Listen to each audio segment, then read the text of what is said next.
Mahkamah Konstitusi kembali melanjutkan sidang pengujian material Undang-Undang Nomor 6 Tahun 2014 tentang Desa. Sidang dengan nomor perkara 15/PUU Strip Romawi 21/2023 tersebut dipimpin oleh Hakim Konstitusi Daniel Yusmik dengan agenda pemeriksaan pendahuluan.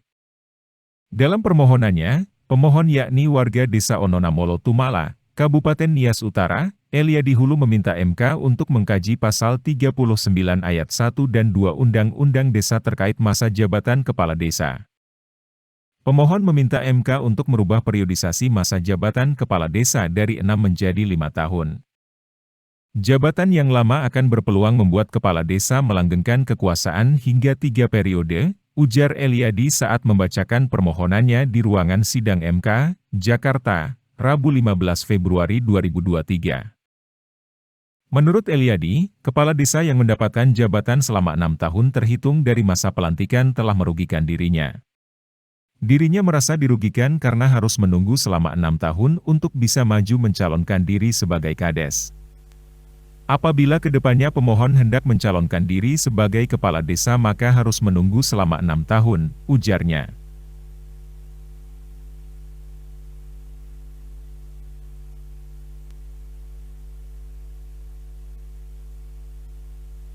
Hadirin disilakan duduk kembali.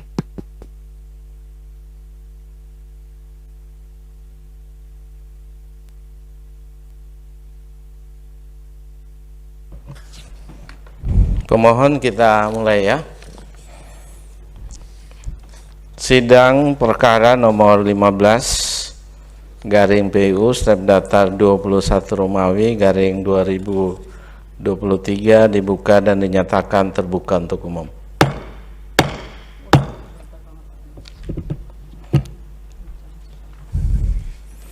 Assalamualaikum warahmatullahi wabarakatuh. Salam sejahtera, Om Swastiastu, Namo Buddhaya, salam kebajikan. Pemohon silakan memperkenalkan diri. Baik, terima kasih Yang Mulia. Nama saya Eliadi Hulu sebagai prinsipal dalam permohonan pengujian Undang-Undang Desa. Demikian Yang Mulia. Baik. Sidang pada hari ini adalah sidang pendahuluan. Pemohon silakan menyampaikan pokok-pokok permohonan. Permohonan ini sudah kami baca, disampaikan pokok-pokoknya saja. Setelah itu nanti akan dilanjutkan dengan nasihat dari majelis panel. Silakan. Baik, terima kasih Yang Mulia. Selamat siang. Assalamualaikum warahmatullahi wabarakatuh. Waalaikumsalam warahmatullahi wabarakatuh. Pada kesempatan kali ini saya akan menyampaikan pokok-pokok permohonan terkait dengan pengujian material atas Undang-Undang Nomor 6 Tahun 2014 tentang Desa terhadap Undang-Undang Dasar Negara Republik Indonesia tahun 1945. Untuk kewenangan mahkamah dianggap telah dibacakan Yang Mulia. Oke. Selanjutnya saya akan menyampaikan pokok-pokok legal standing saya dalam mengajukan permohonan ini. Pertama, saya merupakan warga negara Indonesia yang secara alamat di KTP merupakan warga desa Ononamolo Tumula, Kecamatan Alasa, Kabupaten Nias Utara, Provinsi Sumatera Utara. Oleh karena itu, saya memiliki legal standing untuk menguji terkait dengan masa jabatan kepala desa. Selanjutnya, yang saya ujikan adalah terkait dengan pasal 39 tentang masa jabatan kepala desa dan periodisasi jabatan kepala desa. Secara lengkap pasalnya berbunyi demikian. Pasal 39 ayat 1-nya, kepala desa memegang jabatan selama 6 tahun terhitung sejak tanggal pelantikan. Ayat keduanya, kepala desa sebagaimana dimaksud pada ayat 1 dapat menjabat paling banyak 3 kali masa jabatan secara berturut-turut atau tidak secara berturut-turut. Pasal tersebut bertentangan dengan Undang-Undang Dasar yang dalam hal ini juga sekaligus menjadi batu uji dalam permohonan ini, yaitu Pasal 1 ayat 3 Undang-Undang Dasar yang menyatakan bahwa negara Indonesia adalah negara hukum. Kemudian pasal 27 ayat 1 yang menyatakan bahwa segala warga negara bersamaan dengan kedudukannya di dalam hukum dan pemerintahan dan wajib menjunjung tinggi hukum dan pemerintahan itu dengan tidak ada kecualinya. Pasal 28D ayat 1 yang menyatakan bahwa setiap orang berhak atas pengakuan jaminan, perlindungan, dan kepastian hukum yang adil, serta perlakuan yang sama di hadapan hukum.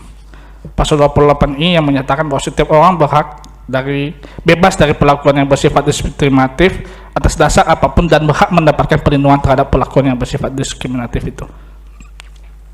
Adapun kerugian konstitusional saya terkait dengan berlakunya pasal tersebut yang bersifat spesifik ataupun aktual ataupun bersifat potensial akan saya uraikan.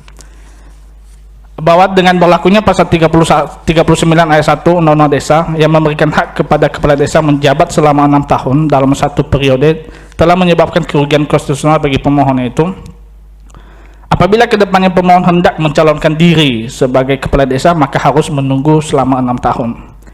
Jika kepala desa yang terpilih di desa pemohon dalam menjalankan pemerintahan desa selama 6 tahun ke depan ternyata tidak memiliki kemampuan leadership dan manajemen yang baik atau tidak berkompeten dan tidak capable, sehingga berdampak pada terhambatnya perkembangan dan kemajuan desa atau bahkan menimbulkan kesengsaraan bagi masyarakat desa, maka pemohon harus menunggu selama 6 tahun ke depan untuk melakukan pergantian kepala desa. Namun jika masa jabatan kepala desa dibatasi selama 5 tahun, maka desa pemohon akan memiliki waktu lebih cepat untuk memilih kepala desa yang baru dengan kemampuan leadership dan manajemen yang baik, sehingga berdampak pada peningkatan dan perkembangan kemajuan desa pemohon, karena dalam kurun waktu 1 tahun dapat dilakukan banyak perubahan ke arah yang lebih baik. Namun jika masa jabatan kepala desa dibatasi 5 tahun dengan berpedoman pada norma yang terdapat dalam konstitusi, tepatnya pada Pasal 7 Undang-Undang Dasar 1945 tentang pembatasan masa jabatan Presiden dan Wakil Presiden, yang merupakan referensi dari seluruh pembatasan masa jabatan eksekutif baik di tingkat pusat maupun daerah, maka akan menciptakan harmonisasi dan keadilan dalam sistem ketatanegaraan Indonesia. Bahwa kedepannya jika pemohon menjabat sebagai presiden atau gubernur atau bupati atau wali kota, maka pemohon merasa adanya ketidakadilan, ketidaksamaan kedudukan di dalam hukum dan pemerintahan, dan adanya perlakuan yang berbeda di mata hukum, serta adanya diskriminasi antara masa jabatan pemohon yang hanya 5 tahun dengan kepala desa yang memiliki masa jabatan 6 tahun. Bahwa dengan berlakunya pasal 39 ayat 2 Undang-Undang Desa yang memberikan hak kepada kepala desa menjabat paling banyak 3 periode atau 3 kali masa jabatan secara berturut-turut ataupun tidak secara berturut-turut, telah menyebabkan kerugian konstitusional bagi pemohon. Kerugian konstitusional yang dimaksud adalah bahwa berdasarkan prinsip konstitusional, periodisasi sebuah jabatan dalam ruang lingkup pemerintahan paling banyak adalah sebanyak 2 kali. Periodisasi sebanyak 2 kali berlaku bagi presiden hingga bupati atau wali kota. Pembatasan masa jabatan sebanyak 2 periode bagi presiden diatur dalam pasal 7 Undang-Undang Dasar, sedangkan pembatasan periodisasi sebanyak 2 kali bagi gubernur atau wali kota diatur dalam pasal 60 Undang-Undang Nomor 23 Tahun 2014 tentang pemerintahan daerah. Bahwa the given power tends to corrupt, absolute power corrupt absolutely, yang dikemukakan oleh Lord Acton merupakan realitas dalam sebuah kekuasaan. Kekuasaan cenderung korup, kekuasaan mutlak dipastikan korup. Adagim ini bukan hanya relevan pada kekuasaan yang tidak dibatasi baik dari segi hak dan kewenangan, tetapi juga relevan dari segi masa jabatan dan atau periodisasi masa jabatan yang tidak dibatasi atau terlalu lama. Periodisasi masa jabatan yang begitu lama akan memberikan kesempatan yang begitu besar bagi yang berkuasa untuk melakukan tindakan-tindakan koruptif dalam menyelenggarakan pemerintahan, dalam hal ini pemerintahan desa. Bila mana dijumlahkan masa jabatan kepala desa selama 6 tahun dalam satu periode dengan periodisasi sebanyak 3 kali masa jabatan kepala desa, yang bersangkutan akan menjabat selama 18 tahun. Mohon izin, itu ada yang typo yang mulia. Selama 18 tahun secara berturut-turut maupun tidak berturut-turut. Jangka waktu tersebut setengah dari masa jabatan Presiden kedua Indonesia yang menjabat selama 32 tahun, yang membawa Indonesia pada masa-masa kediktatoran yang mengakibatkan munculnya tirani-tirani yang menguasai negara sehingga kualitas demokrasi sangat rendah. Bahwa salah satu penyebab Presiden kedua menjabat dengan begitu lamanya dikarenakan Presiden telah menguasai hampir 100% dan telah menancapkan pengaruh-pengaruh kekuasaan yang kuat atau superpower sehingga membentuk tirannya menguasai negara. Hal tersebut dapat pula terjadi pada jabatan kepala desa. Kekuasaan yang begitu lama akan memberikan peluang kepada kepala desa untuk melakukan tindakan-tindakan yang bermaksud untuk melanggengkan kekuasaan hingga 3 periode, ataupun tindakan-tindakan tersebut yaitu pertama, mengangkat perangkat desa yang dapat membantu menghimpun suara pada saat pelaksanaan pemilihan kepala desa periode berikutnya, sehingga proses pengangkatan perangkat desa tidak adil dan objektif. Melakukan tindakan korupsi yang bersumber dari anggaran pendapatan dan belanja desa, dana desa yang mencapai 1 miliar rupiah lebih per desa, dan bahkan dana yang bersumber dari badan usaha milik desa dan dana lainnya yang dikelola oleh desa melalui kepala desa. Tindakan koruptif ini bertujuan menghimpun dana sebesar-besarnya untuk biaya kampanye pada proses pemilihan kepala desa berikutnya. Semakin lama masa jabatan kepala desa, maka akan semakin besar peluang dan nilai yang dikorupsikan. Itu ada referensi link berita yang mulia yang memuat tentang tindakan koruptif kepala desa. Saya lanjutkan. Dengan demikian, masa jabatan kepala desa selama 6 tahun dengan kesempatan menjabat sebanyak 3 periode akan menghambat proses demokrasi dan nilai keadilan di tengah-tengah masyarakat desa, termasuk pemohon yang merupakan warga desa. Bahwa dengan periodisasi sebanyak 3 periode yang diberikan kepada kepala desa akan menghambat hak konstitusional pemohon untuk berpartisipasi dalam proses pemilihan bila mana pemohon mencalonkan diri sebagai kepala desa. Selanjutnya saya akan masuk pada pokok-pokok permohonan yang mulia, alasan-alasan permohonan. Namun sebelumnya izinkan saya menyampaikan bahwa permohonan ini tidak nebis in idem, karena sebelumnya ada pengujian pasal 39 juga, namun pokok permohonannya ataupun tuntutannya dan juga dasar batu pengujiannya tidak sama yang mulia. Baik, saya lanjutkan pada alasan permohonannya. Huruf A. Pembatasan kekuasaan kepala desa yang rasional sesuai dengan prinsip konstitusi merupakan perwujudan dari demokrasi dan keadilan bagi seluruh pemimpin yang dipilih melalui proses pemilihan.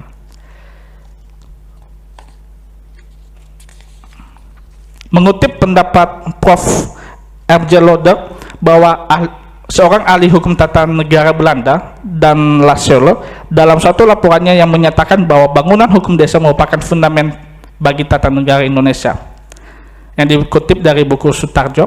Artinya bangsa dan negara sebenarnya terletak di desa. Dengan demikian harus ada sinkronisasi terkait dengan beberapa peraturan yang bersifat mendasar antara sistem pemerintahan pusat dengan sistem pemerintahan desa.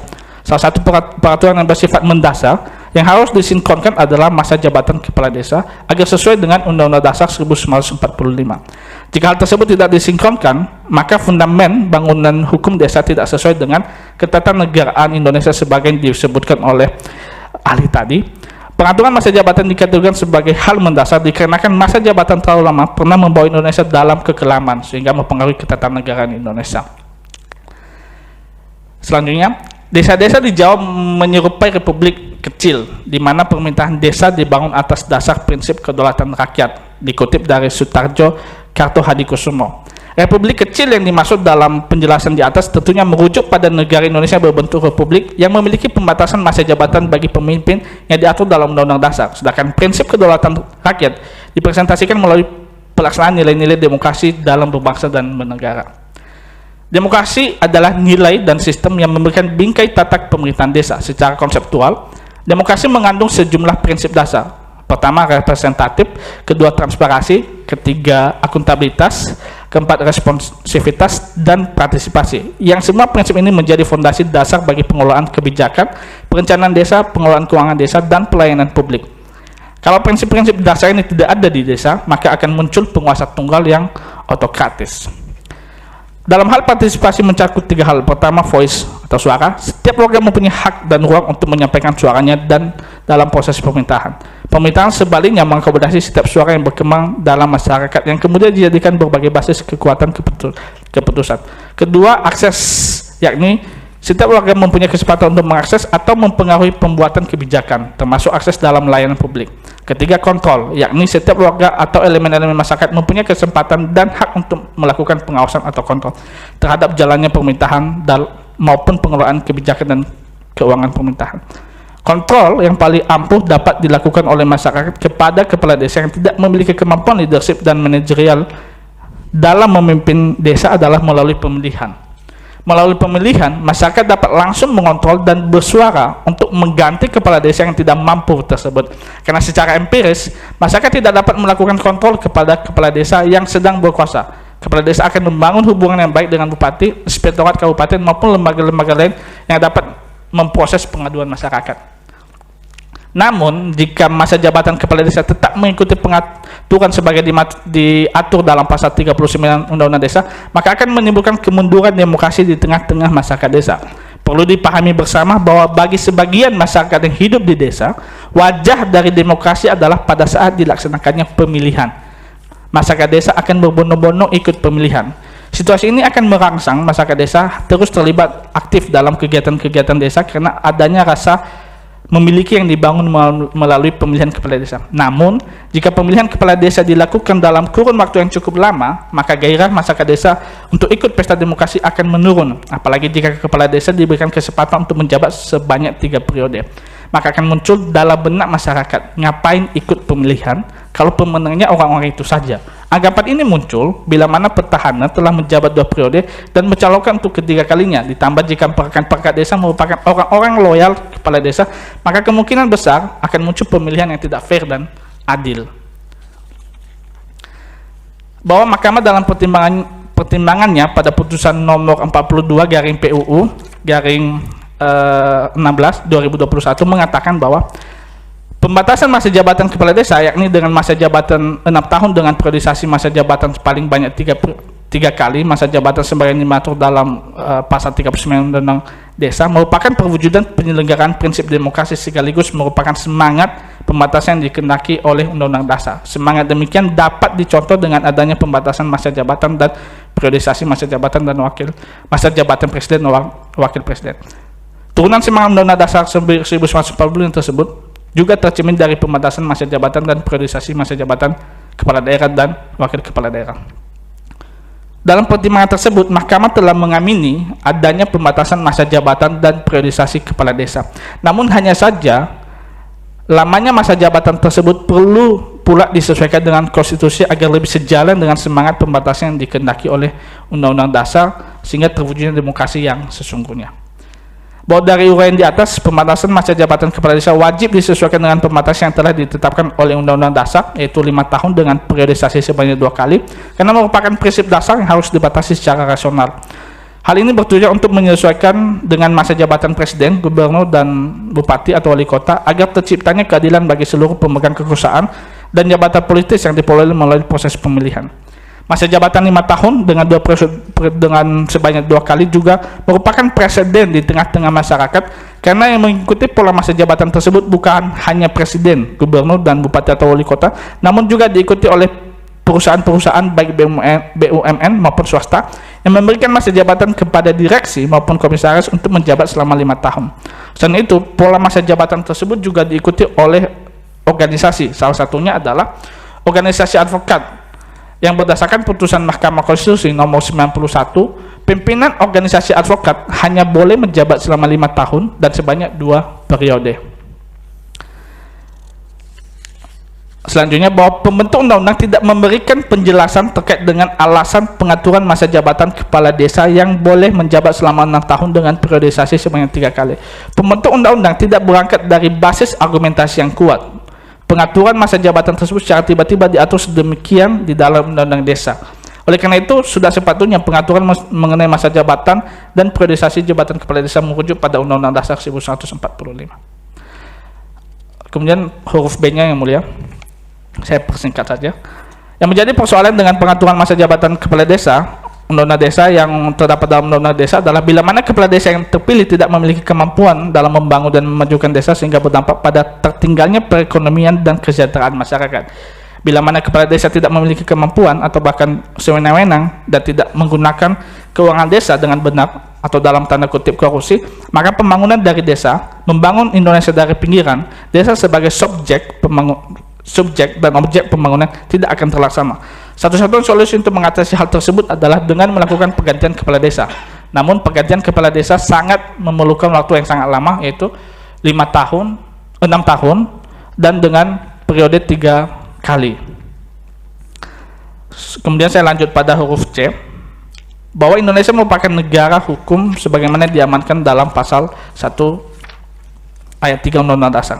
Menurut Mahkamah dalam putusannya nomor 91 pada paragraf 3.15 menyatakan bahwa selain itu pembatasan masa jabatan dan periodisasi jabatan dapat memenuhi salah satu prinsip negara hukum sebagaimana diatur dalam pasal 1 ayat 3 Undang-Undang Dasar. Pertimbangan tersebut tentunya sangat relevan dengan permohonan akuo. Pemohon berpendapat bahwa prinsip negara hukum akan tercapai secara paripurna di tingkat pemerintahan desa bila mana masa jabatan dan periodisasi jabatan kepala desa sesuai dengan pengaturan masa jabatan yang terdapat dalam Undang-Undang Dasar. Aturan mengenai terlampau panjangnya masa jabatan dan periodisasi jabatan kepala desa berpotensi menimbulkan institutional disaster sebab aturan ini bertentangan dengan prinsip konstitusionalisme. Prinsip proporsionalitas tidak disusun dengan landasan argumentasi yang rasional dan komprehensif, tidak memiliki arah penguatan dan grand design pembangunan dan kemajuan desa yang dapat berujung pada pelanggaran hak konstitusional warga negara Indonesia, terutama bagi pemohon. Kemudian saya lanjut langsung saja pada poin nomor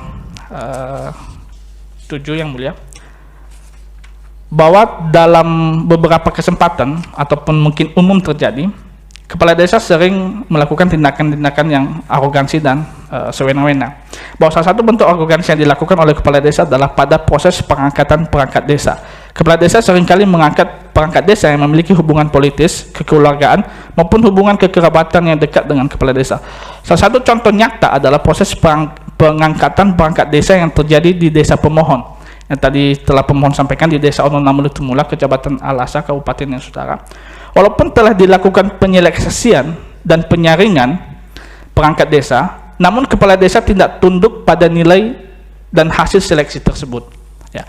Kepala desa justru mengangkat peserta seleksi perangkat desa dengan nilai urutan ketiga, tidak mengangkat nilai peringkat pertama, padahal secara nilai sangat jauh dengan peringkat pertama. Kepala desa dengan sewenang-wenang, dengan penuh arogansi lebih memilih untuk mengangkat perangkat desa yang memiliki hubungan kepentingan dengan dirinya, ataupun memiliki hubungan politik. Karena peserta dengan peringkat 1 hendak memperjuangkan haknya, maka yang bersangkutan bersama-sama dengan masyarakat desa melayangkan surat keberatan kepada kepala desa hingga bupati. Namun surat keberatan tersebut diabaikan dan sama sekali tidak ditanggapi oleh kepala desa.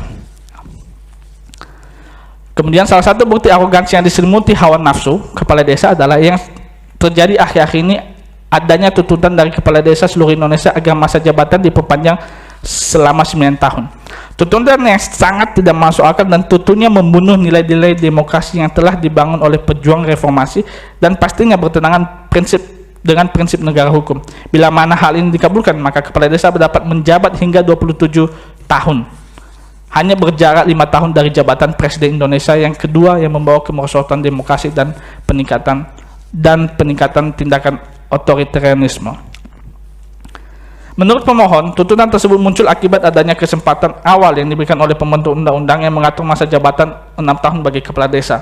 Merasa tidak puas, maka tuntutan tersebut pun muncul. Manusia merupakan wadahnya hawa nafsu, akan selalu merasa kurang dan kurang. Mahkamah harus bertindak untuk membatasi masa jabatan dan periodisasi jabatan kepala desa agar sesuai dengan prinsip Undang-Undang Dasar tahun 1945. Dan juga kita harus mengingat bahwa Mahkamah memiliki fungsi yang salah satunya adalah sebagai pengawal Constitution atau the Guardian of the Constitution, dan sebagai pengawal demokrasi atau the Guardian of Democracy. Bahwa selain efek negatif tersebut di atas, jabatan 3 periode kepala desa juga dijadikan sebagai referensi oleh pendukung Presiden, dalam hal ini Bapak Jokowi, untuk menjabat sebanyak 3 periode. Lagi-lagi jabatan 3 periode menimbulkan hal yang begitu buruk dalam sistem ketatanegaraan Indonesia. Saya telah melampirkan link beritanya yang mulia. Oleh karena pasal 39 ayat 1 dan ayat 2 memiliki penjelasan pada undang-undang tersebut, maka bila mana permohonan itu dikabulkan, berlaku secara mutandis pada bagian penjelasannya, khususnya penjelasan pasal 39 ayat 2 yang penjelasannya disesuaikan dengan putusan Mahkamah dengan nomor 42. Selanjutnya petitum yang mulia, bahwa dari seluruh dalil-dalil yang diuraikan di atas dan bukti-bukti terlampir, dengan ini pemohon memohon kepada Yang Mulia Majelis Hakim Mahkamah Konstitusi untuk kiranya berkenan memberikan putusan sebagai berikut. Yang pertama, mengabulkan permohonan pemohon untuk seluruhnya.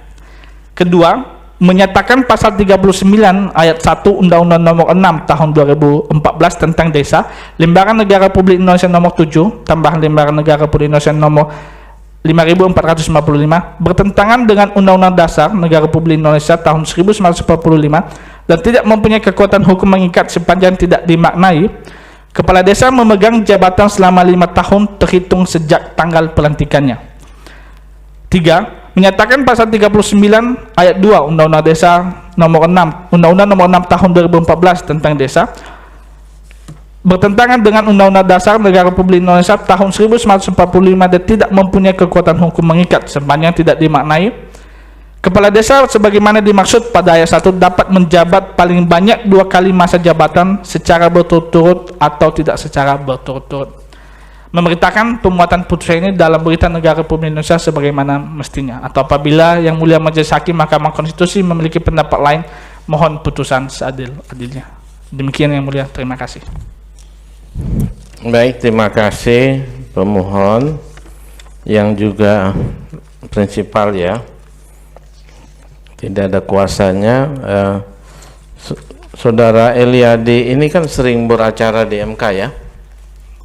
Begitu Yang Mulia, betul. Ya. Apakah saudara punya izin advokat atau belum?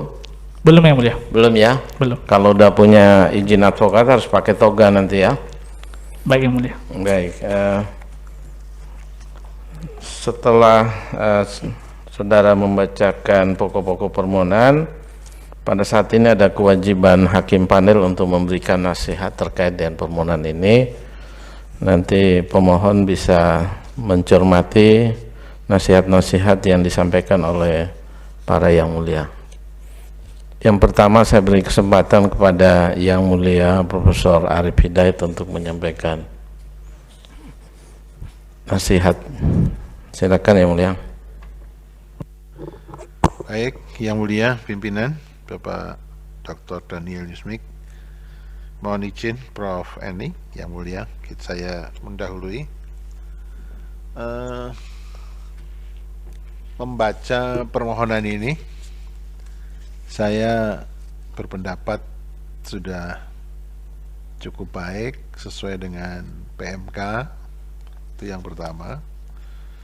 Kemudian yang kedua, saudara sudah bisa menguraikan bahwa permohonan ini sudah bisa lolos dari pasal 60 khususnya dan pasal 87 PMK kita. Karena apa? Karena sudah pernah ada permohonan yang berkait dengan hal ini, itu perkara nomor 3 tahun 2022 dan 42 2021. Kalau saya amati ya, apa yang diuraikan memang berbeda dengan apa yang sudah ada dalam putusan tersebut. Kemudian yang berikutnya perlu sedikit saya menyampaikan supaya bisa diperbaiki. Anda hanya kurang pada waktu menguraikan syarat kerugian konstitusional, mestinya bisa diuraikan supaya punya legal standing. Itu diuraikan menggunakan 5 kriteria yang ditentukan di sini, 1, 2, 3, 4, 5 ya, yang menyangkut Anda mempunyai hak konstitusional yang diberikan oleh Undang-Undang Dasar. Kemudian hak konstitusional tersebut dirugikan karena undang-undang yang diujikan atau pasal yang diujikan.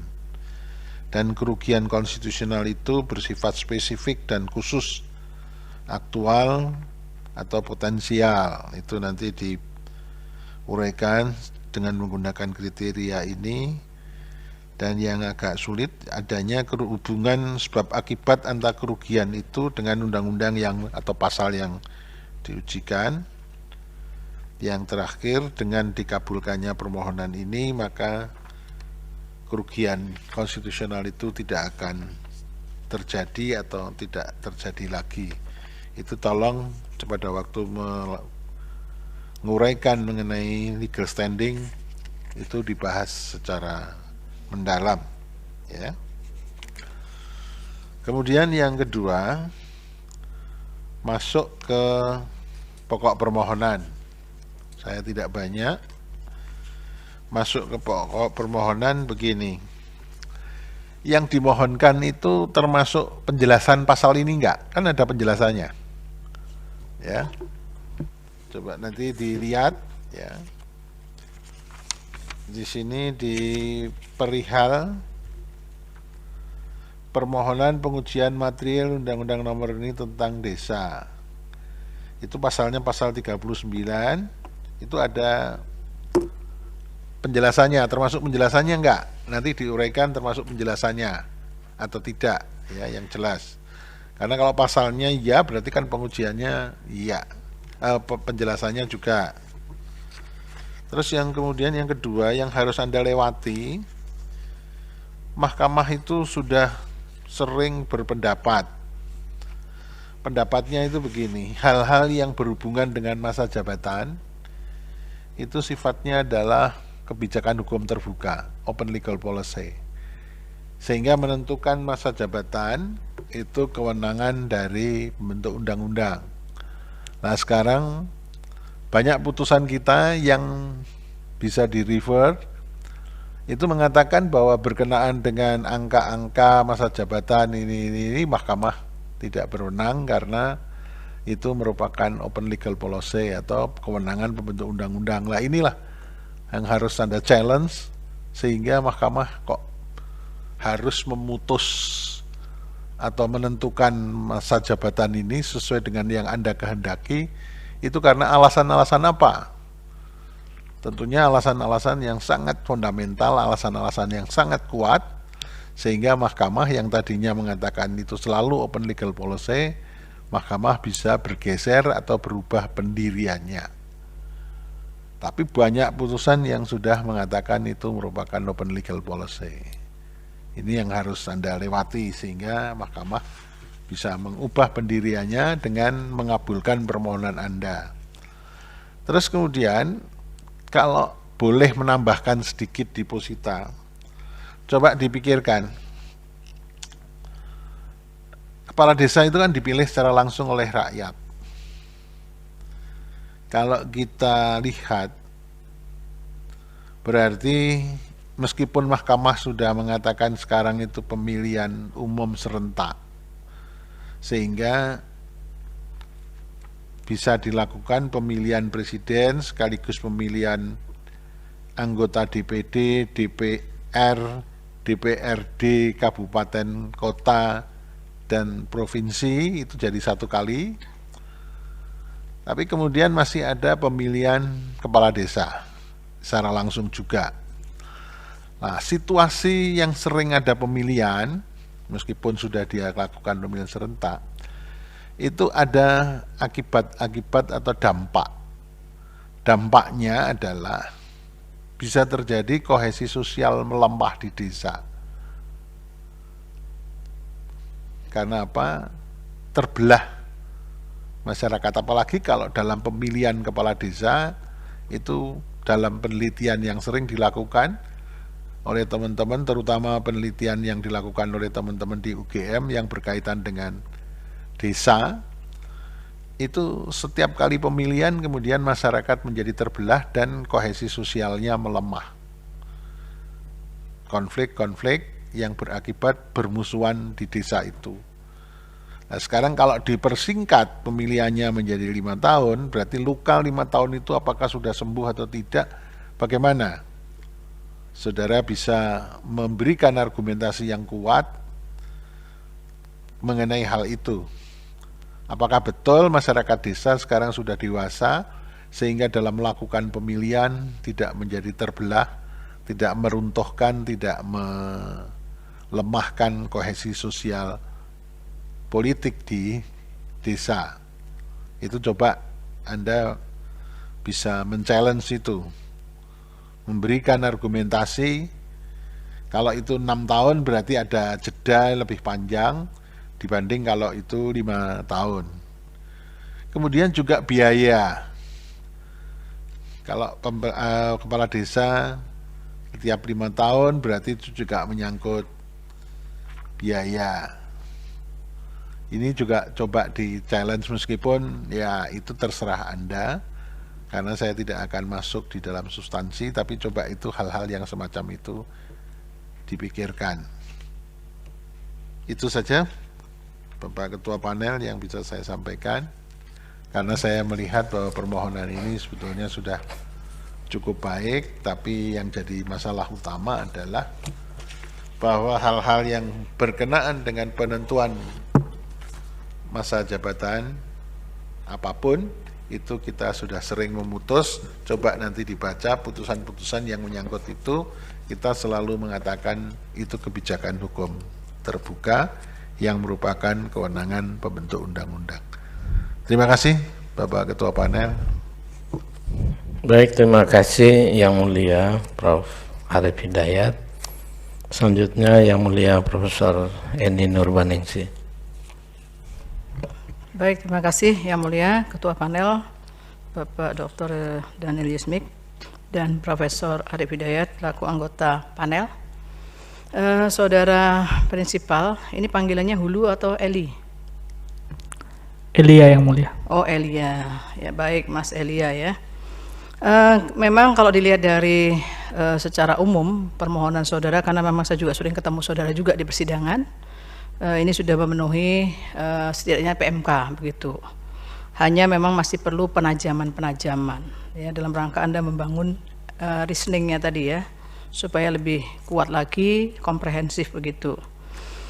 Saya akan memulai begini ya. Pertama di bagian perihal ini tolong diperjelas yang Anda mohonkan tadi, perihalnya apa? Ini kan Anda menyebutkan hanya Undang-Undang Nomor 6 Tahun 2014, dipertegas saja. Mulai dari perihal ini Anda pertegas, Anda menguji apa, seperti itu ya. Itu Anda pertegas sekali lagi ya. Kemudian di bagian kewenangan mahkamah, ini walaupun sudah Anda buat seperti ini, sebaiknya nanti Anda coba disusun lagi yang lebih ini ya. Sudah sebetulnya Anda coba menyimpulkan di sini ya. Cuma kesimpulan Anda di atas itu pindahkan ke bawah saja. Pertama Anda uraikan kewenangan mahkamah itu sumbernya dari Undang-Undang Dasar dulu. Kemudian Undang-Undang Kekuasaan Kehakiman, Undang-Undang MK, Undang-Undang P3, pembentukan peraturan perundang-undangan, boleh Anda tambahkan dengan PMK ya. Setelah itulah kemudian Anda menyebutkan objek yang diuji apa di situ dengan batu ujinya ya, baru Anda berkesimpulan. Nah, yang ini sudah Anda buat kesimpulannya di atas, kemudian yang di bawahnya baru Anda uraikan. Sama dengan tadi legal standing, Anda sudah berkesimpulan, punya legal standing, uraiannya di bawah kan begitu. Nah, itu juga begitu. Jadi Anda buat seperti itu urut-urutannya ya. Kemudian soal kedudukan hukum. Soal kedudukan hukum ini saya juga melihat Anda tiba-tiba di bagian halaman, ini halamannya nggak ada ya? Ditulis ya halamannya Mas ya? Baik Yang Mulia. Ya, di butir 4 itu Anda mengatakan langsung dengan demikian punya legal standing. Nah, ini Anda harusnya mengatakan pertama soal kualifikasinya sebagai perseorangan. Kemudian Anda uraikan syarat-syarat kerugian hak konstitusional itu yang ada 5 itu, apa anggapan kerugiannya. Ya, saya melihat di sini Anda menyebutkan salah satu haknya di situ adalah terkait dengan pasal 1 ayat 3 Undang-Undang Dasar. Itu kan bukan soal hak itu. Itu kan berkaitan dengan negara Indonesia dan negara hukum. Ya, tidak bicara soal hak konstitusional warga negara seperti itu, ya. Nah, itu coba Anda perhatikan, dicermati ya. Nah, kemudian hak telah Anda firm sekali apa yang menjadi hak yang diberikan oleh Undang-Undang Dasar, kemudian menurut anggapan saudara itu dirugikan. Nah, Anda harus bisa menegaskan apakah kerugian itu memang sifatnya spesifik, aktual, ataukah setidaknya potensial. Pertanyaan saya sekarang adalah apakah Anda pernah mencalonkan misalnya sebagai calon kepala desa? Apakah Anda pernah misalnya memberikan masukan tapi tidak digubris? Seperti itu juga penting itu untuk mempertebal alasan legal standingnya itu ya. Jadi tidak semata-mata warga negara dengan asumsinya tadi, tetapi juga paling tidak apa bukti-bukti yang memperkuat ya. Misalnya aktual pernah melakukan ini seperti itu ya. Itu penegasan-penegasan itu penting kiranya untuk tuangkan lebih lanjut di dalam uraian soal legal standing itu ya. Kemudian begini, kalau dikaitkan dengan bagian posita di sini ya, ini kan Anda mempersoalkan di bagian posita ini sebetulnya pasal 39 ayat 1 dan 2 ya. 2 itu yang dipersoalkan, tapi tidak termasuk penjelasan yang saya tangkap di sini. Ya, walaupun Anda perlu menegaskan nanti di situ ya. Sebetulnya kan ketika kita membaca pasal 39 itu kan yang Anda minta untuk disetarakan dengan jabatan politik kan begitu. Paling tidak 5 tahun dan sesudahnya dapat dipilih kembali kan begitu. Nah, tolong Anda bangun legal reasoningnya yang kuat. Kenapa? Karena berkaitan dengan jabatan kepala desa ini kan bukan hal yang baru sebetulnya. Sudah sejak zaman Bahola lah begitu ya. Sejak undang-undang saya ambil yang 79 aja. Ya, 79 itu kan 8 tahun. Dipilih kembali 16 tahun. Kemudian ada perubahan ya di Undang-Undang 2299 memang agak lebih berbeda dia. Dia bisa 10 tahun maksimal kan begitu. Kemudian berikutnya berubah lagi di Undang-Undang 32 24 ya. Itu 12 tahun, 6 tahun dipilih kembali 12 tahun. Nah, bahkan ada yang disesuaikan dengan kondisi desa setempat, desa adat lebih dari itu kan begitu. Dan yang terakhir ini adalah undang-undang yang Anda mohonkan pengujian ini sampai 18 tahun. Bagaimana Anda bisa membangun legal reasoningnya? Ya, kenapa kok masa jabatan kepala desa sejak awal itu kok lebih panjang? Apa alasannya? Coba Anda cari risalahnya, misalnya seperti itu. Coba Anda kemudian ungkapkan apa yang dasar pemikirannya, apakah kemudian alasan filosofisnya di situ, ya. Itu untuk mempertebal argumentasi saudara berkaitan dengan soal 5 tahun tadi. Mengapa ini tidak seperti lazimnya jabatan politik begitu, ya. Itu saya kira menjadi sangat penting karena ini saya lihat Anda tiba-tiba saja menyetarakan dengan jabatan politik, tetapi Anda tidak membangun sebuah argumentasi yang kokoh berkaitan dengan dari dulu memang sudah begitu. Kemudian di mana letak pertentangannya dengan Undang-Undang Dasar? Saya kira penting untuk dipertebal lagi di situ ya. Kemudian yang berikutnya adalah ini kan dari tadi saya dengar Anda membangun asumsi sebetulnya. Asumsi bahwa kepala desa itu masa jabatannya lama. Kalau kemudian dia mengikuti ketentuan undang-undang dan terpilih kembali bisa 18 tahun. Anda mengatakan, nah ini kan bagaimana dia diawasi, bagaimana dikontrol seperti itu, kemudian bagaimana dia kinerjanya bisa baik. Saya menyarankan nanti pada waktu Anda berargumentasi soal itu, silakan dibaca utuh bunyi undang-undang itu. Di situ kan ada pengawasan dari Badan Permusyawaratan Desa, ya. Kemudian ada ketentuan tentang pemberhentian kepala desa ketika dia tidak lagi mampu menjalankan kinerjanya. Kan ada di situ. Di dalam pasal 40 ayat 2, pasal 55, pasal 68, termasuk hak masyarakat desa juga ada berkaitan dengan apa yang dilakukan oleh kepala desa. Bagaimana Anda membangun sebuah argumentasi yang kokoh seperti itu, tetapi Anda tidak lepaskan dengan satu kesatuan pasal-pasal yang lain yang berkaitan erat dengan asumsi saudara itu. Ya, supaya asumsi saudara benar-benar dia ada nggak soal kepastian hukum di situ? Ada tidak persoalan hak dan kebebasan seperti itu yang harus dibatasi. Saya kira ini yang Anda perlu tambahkan lebih tajam lagi ya untuk soal berkaitan dengan asumsi yang saudara bangun tadi ya. Tidak masuk saya ke pokok, tetapi paling tidak saya dengar berkali-kali Anda menyebutkan soal-soal seperti itu. Termasuk nebis in idem ini Anda pertebal lagi. Anda sudah menyebutkan berkaitan dengan pasal atau batu ujinya. Alasannya juga Anda coba cek kembali apakah alasannya berbeda atau tidak berkaitan dengan putusan MK yang menyangkut pasal 39 ayat 2 juga ya kan yang dikabulkan sebagian itu. Kemudian ada lagi putusan MK yang 39 ayat 1 itu ditolak.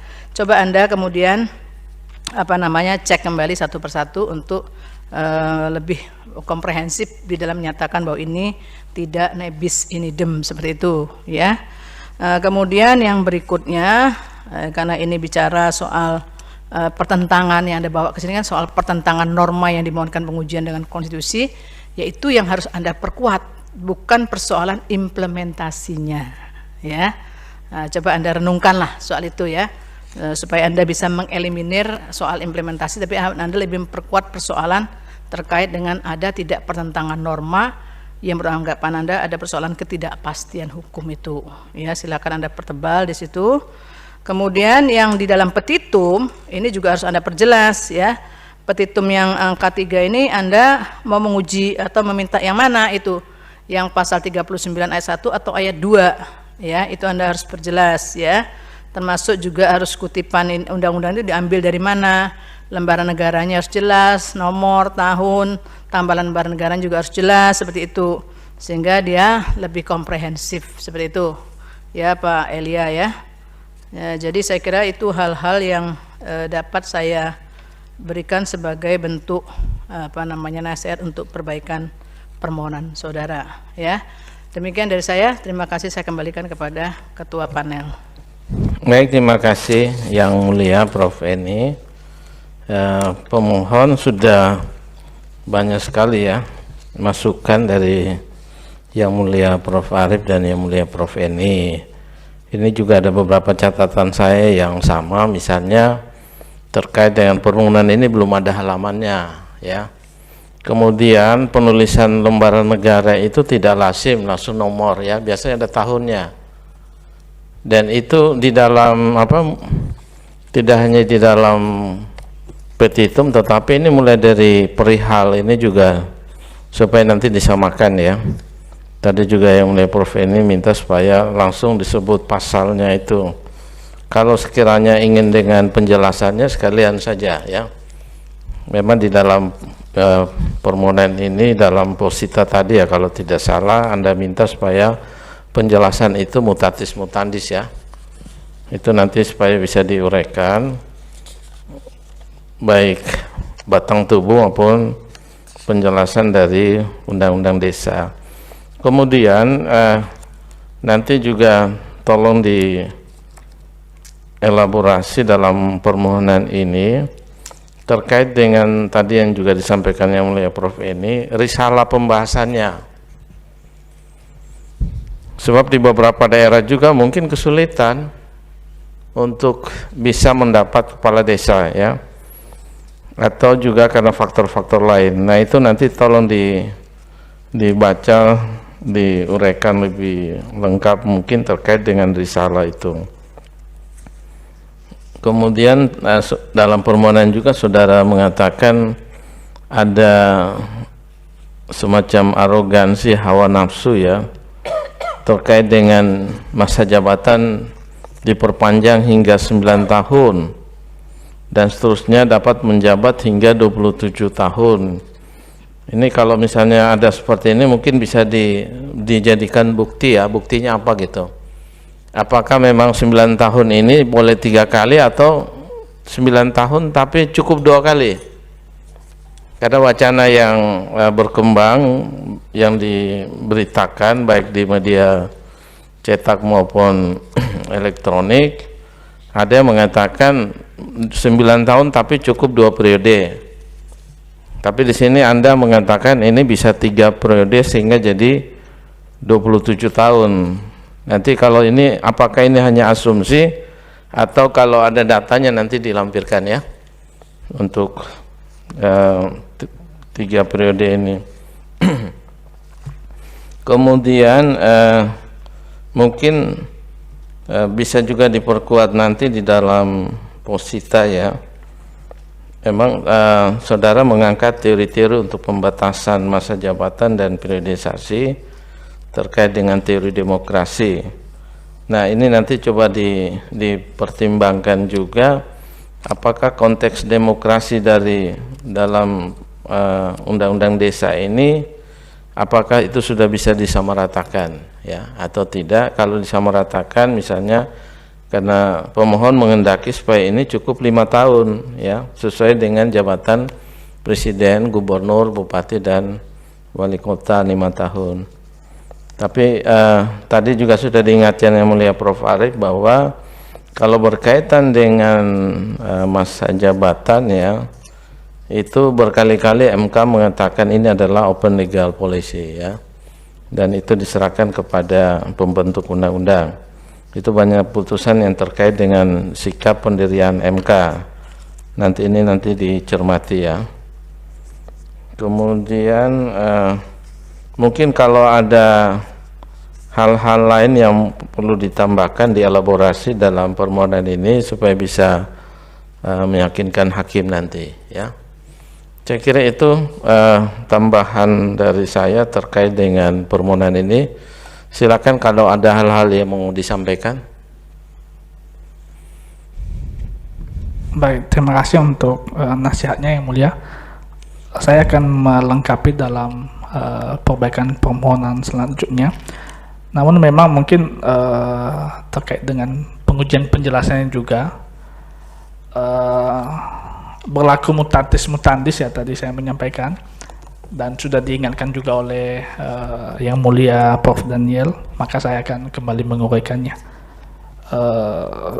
Dan juga nanti mungkin di sidang selanjutnya akan bergabung beberapa pemohon dari berbagai daerah yang telah sama-sama kita himpun untuk sama-sama dalam melakukan pengujian ini. Saya pikir itu saja yang mulia. Terima kasih.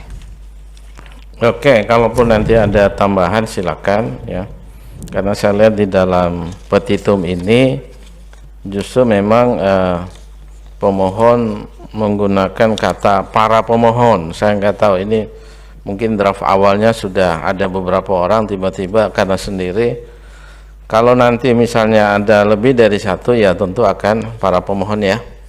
Karena tadi saudara baca tidak sesuai dengan yang tertulis yang kami pegang. Di sini di dalam petitumnya ya. Ini mengabulkan permohonan para pemohon untuk seluruhnya ya. Jadi kalau nanti sekiranya ada yang tambahan silakan, lalu nanti disesuaikan dengan permohonan ini ya. Silakan, ada tambahan dari yang mulia Prof. ini. Gini, Saudara Elia ya, ini kan yang mohonkan Saudara sebagai prinsipal sendirian ya. Saudara sudah menguraikan berkaitan dengan legal standing. Saya perlu sampaikan juga ya, sekedar sebagai edukasi. Sebetulnya kalau permohonan pengujian undang-undang ini nggak perlu serombongan juga nggak apa-apa. Kalaupun dia dikabulkan juga berlakunya erga omnes kan begitu. Tetapi ketika Anda membawa misalnya ada prinsipal lain begitu, ya Anda punya tanggung jawab untuk menguraikan satu persatu persoalan yang terkait dengan legal standing itu. Tidak terus gerombolan gitu. Jadi satu persatu Anda uraikan, tanggung jawabnya begitu ya. Begitu juga kalau Anda menambahkan batu ujinya ya harus Anda uraikan lagi. Semakin banyak uraiannya begitu. Ya. Itu saja, terima kasih. Baik, terima kasih yang mulia Prof. ini. Izin yang mulia. Ya, silakan. Ya, untuk penambahan memang ini kaitannya dengan pemuda-pemuda di wilayah Indonesia. Misalnya nanti ada pemohon dari Sumatera Utara dengan membawa bukti masing-masing bagaimana roda pemerintahan di desa. Misalnya di di Toba sana ataupun di Papua, di Kalimantan. Nah, kita telah menghimpun para pemohon. Nah, memang nanti kami akan menguraikan legal standing masing-masing dari pemohon-pemohon itu. Begitu yang mulia. Terima kasih. Silakan. Sebenarnya kan tadi sudah diingatkan yang mulia Prof. ini, satu pemohon pun nggak masalah. Yang penting legal standingnya, karena legal standing itu kan pintu masuk. Tadi misalnya yang mulia Prof. ini mau dalam kaitan dengan legal standing, misalnya apakah saudara pernah mengajukan diri sebagai calon kepala desa misalnya, atau mungkin saudara ada keinginan menjadi mungkin di Jakarta nih, wah ternyata agak susah, lebih baik jadi kepala desa ya, dana desanya kan besar misalnya. Coba diuraikan ya legal standing itu supaya bisa memperkuat. Tetapi kalau nanti ada tambahan silakan, karena dalam beberapa permohonan banyak para pemohon, bisa saja hanya satu dari sekian para pemohon itu yang memenuhi legal standing. Kalau memenuhi legal standing maka akan masuk pada pokok permohonan ya. Silakan, itu kami serahkan kepada saudara untuk apakah perbaikan nanti ada tambahan pemohon, silakan. Masih ada lagi yang mau disampaikan? Saya pikir cukup yang mulia. Oke, kalau cukup untuk perbaikan tenggang waktu perbaikan permohonan Ini Senin 27 Februari 2023. Berkas perbaikan permohonan baik hard copy dan soft copy diterima Mahkamah Konstitusi paling lambat pukul 13.30 waktu Indonesia Barat. Sidang selanjutnya ditentukan kemudian oleh Mahkamah dan akan diberitahukan kepada pemohon melalui kepanitraan. Saya kira jelas ya. Jelas Yang Mulia. Baik. Yang Mulia ada tambahan? Cukup. Yang Mulia. Baik, dengan demikian sidang hari ini selesai dan ditutup. Hadirin dimohon berdiri. Yang Mulia Majelis Hakim Konstitusi meninggalkan ruang persidangan.